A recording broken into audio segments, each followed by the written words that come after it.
Yo, Halo, sahabat baik. balik lagi sama kita nih di konten Opini psikologi. opini psikologi.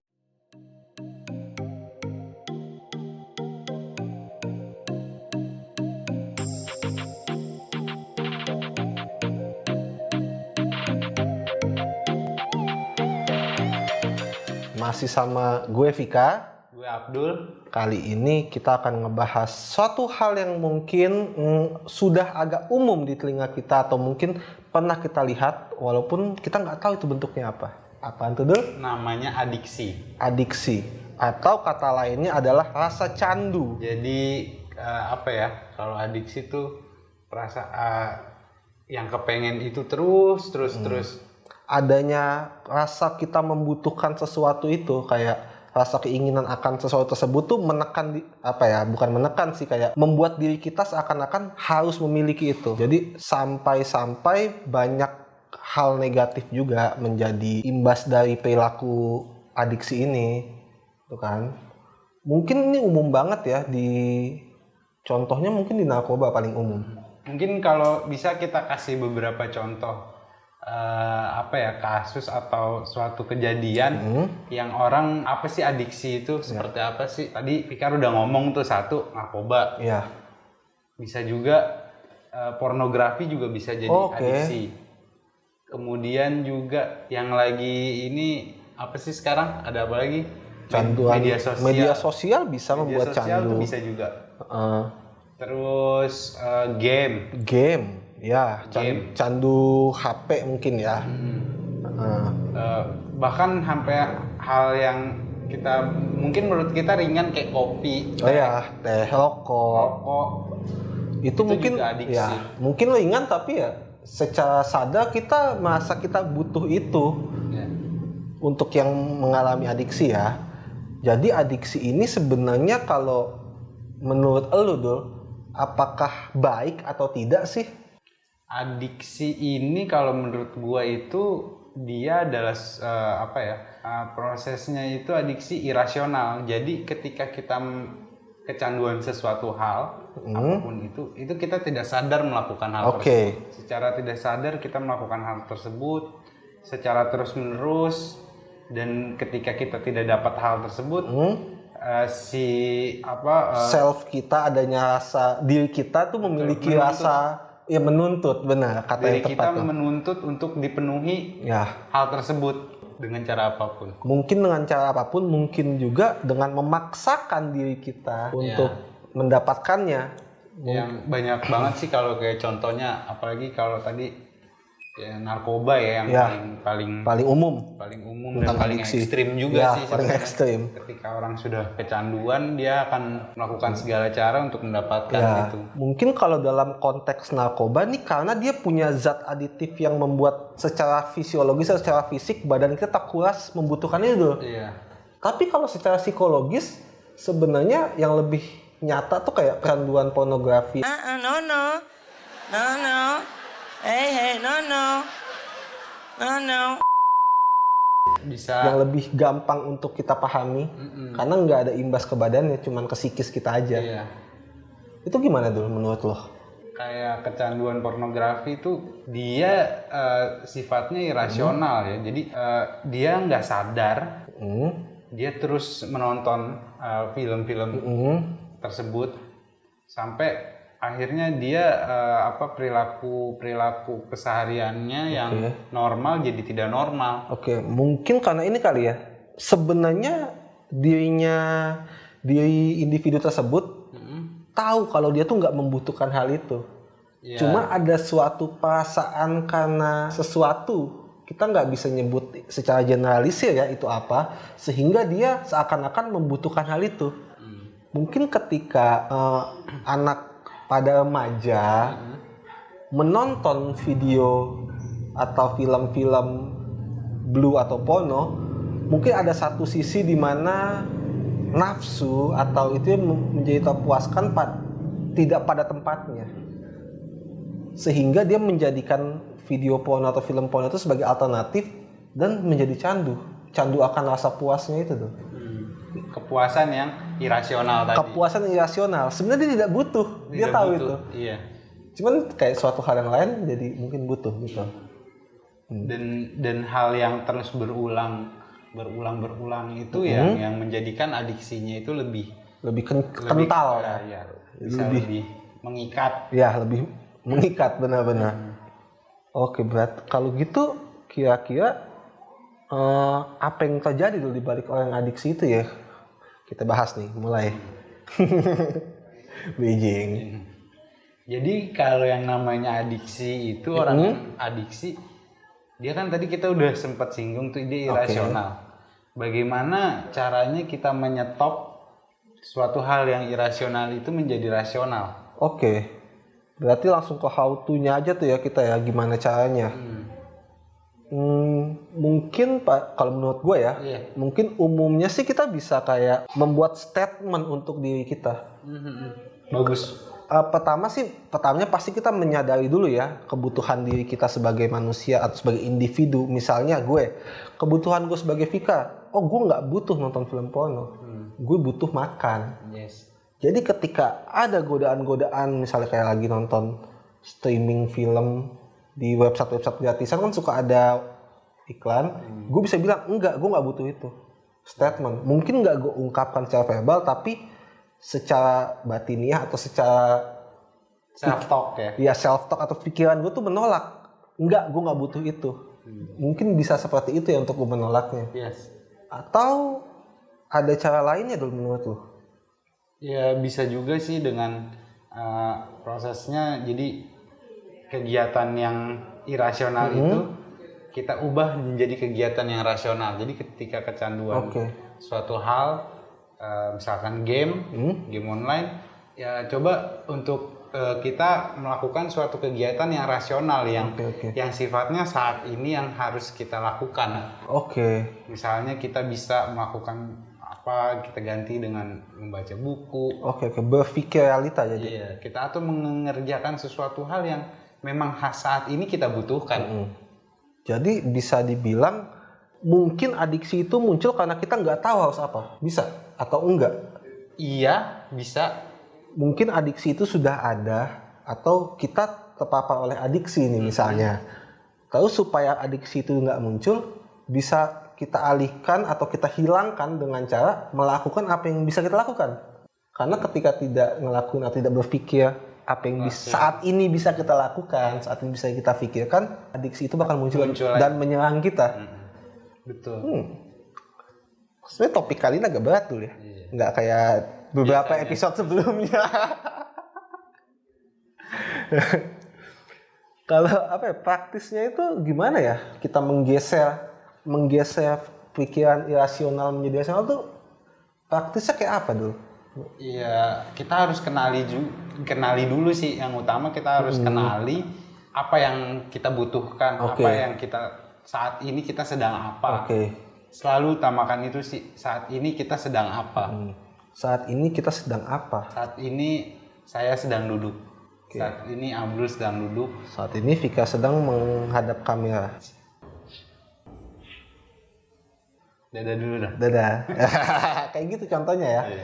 Jadi ketika kita tahu sedang apa kita atau sedang di mana kita saat ini, itu kita menjadi lebih tercerahkan atau lebih jelas melihat apa yang kita butuhkan.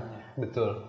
Karena kan tadi kalau kita mundur sedikit tadi dibahas, gue ulang sekali lagi, mungkin kalau yang namanya adiksi itu kan irasional ya. Sifatnya unreal, tidak rasional.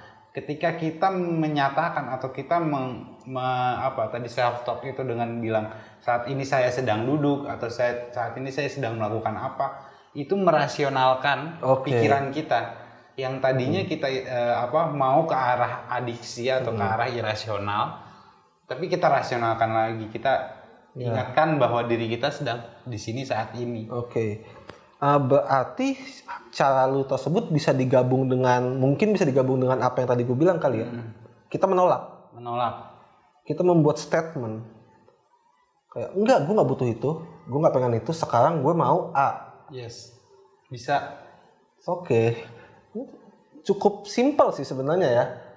Betul. Cukup simpel secara konsep sih. Secara konsep itu kita semua bisa lakukan kok itu. Menolak. Tinggal sebesar apa kemauan kita. Kemauan. Ya. Betul.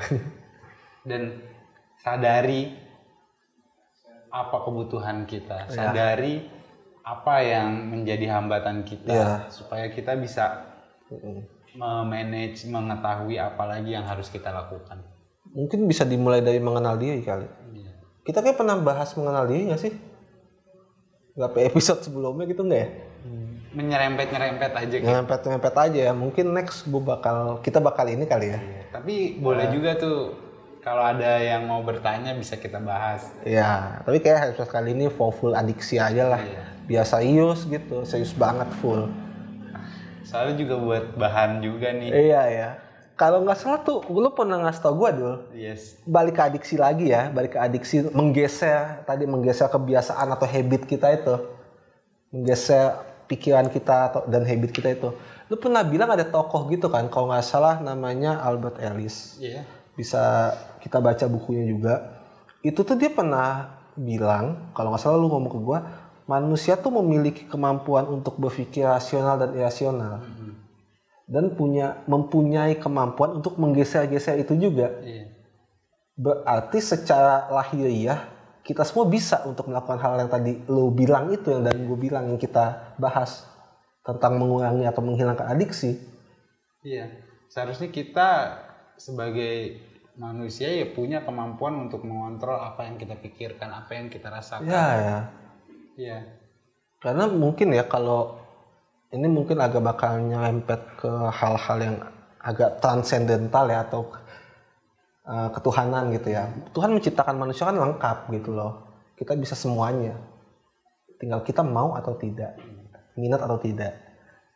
Jadi buat yang mungkin merasa ada adiksi di dirinya, kita bisa untuk lepas dari adiksi itu. Betul.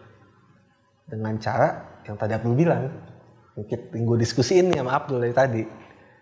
Kenali diri kita saat ini. Nyatakan apa yang sedang kita lakukan saat ini. Jika mengganggu, tolak. The power of saying no. Yes. Kekuatan menolak ya. Kekuatan untuk berkata tidak. Simpelnya tinggal digeser. Tinggal digeser kok. Tapi terkadang ada hambatan tuh ketika kita masuk, ketika adiksi itu muncul dalam diri kita. Ketika itu muncul, terus kita untuk menyatakan tidak itu berat.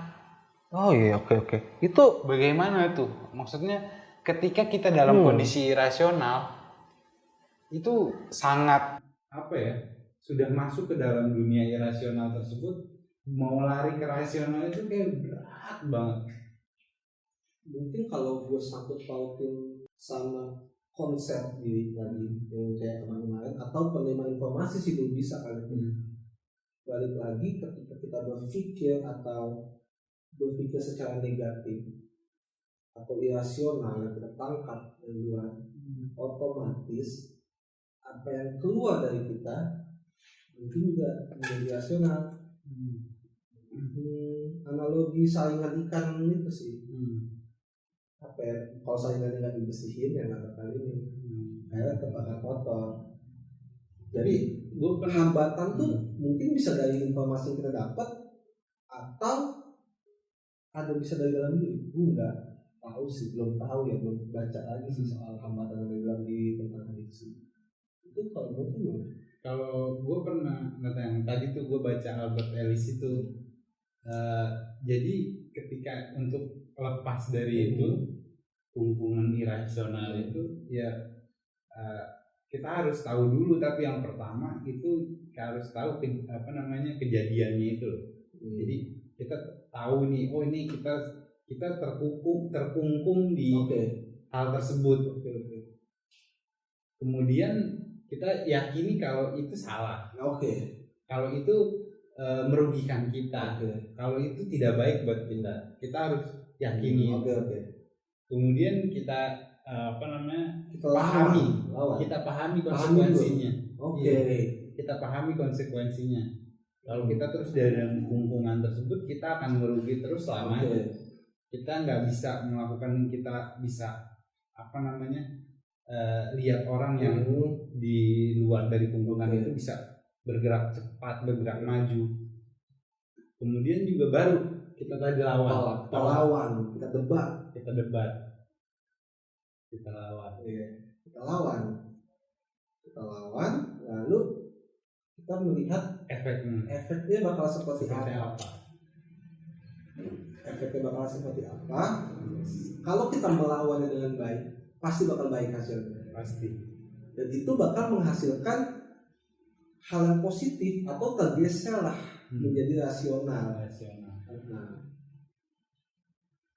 mungkin ini agak terdengar sangat berpikir kali ya. Tapi sebenarnya ini bisa mempengaruhi apa yang kita rasakan. Betul. Mungkin adiksi itu tidak hanya di pikiran tapi di perasaan. Justru kalau gue melihatnya malah kalau orang yang adiksi agak cenderung dia perasaannya itu lari-larian, dia nggak nyaman tapi nggak nyaman gitu. Dia tidak tahu rasa apa yang sedang dirasakan itu. Betul. Secara naluriah dia sebagai human being, dia nggak suka dengan hal tersebut. Iya, tapi secara rasa kayak gue kayaknya butuh deh. Apa enggak ya? Kayaknya butuh deh.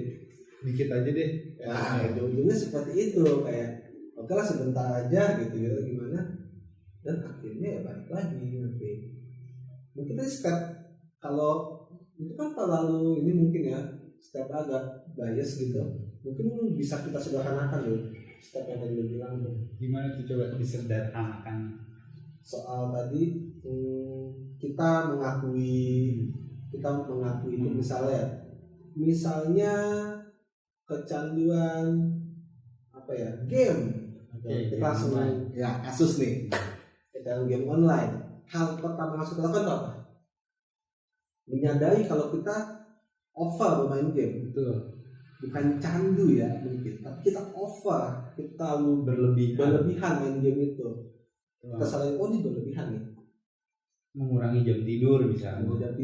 Mengurangi jam belajar. Ya, atau yang buat yang udah ada aktivitas kerja, tuh kerjaan kayaknya nggak selesai karena game gitu. Tapi gamenya udah sampai level 100. Harusnya kita makan siang jadi makan sore atau makan malam kita apel karena main game masih. Kita sadari kalau itu merugikan diri kita.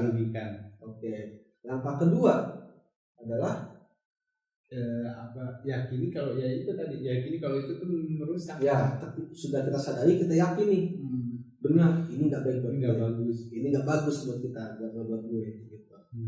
Ketika sudah yakin tidak baik, ada memikirkan konsekuensi jika kita terus melakukannya. Kita akan stuck di situ, kita nggak bisa maju lagi, bla bla.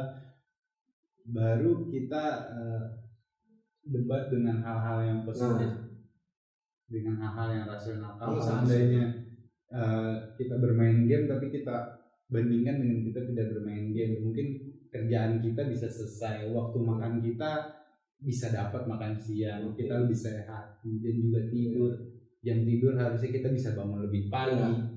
Kita debat dengan hal-hal yang rasional, kita lawan dengan hal-hal yang baik. Kalau nggak main game bisa kayak lu bilang, semua bisa tepat waktu. Baru terakhir kita terima hasilnya. Kita dapat bangun pagi sehat.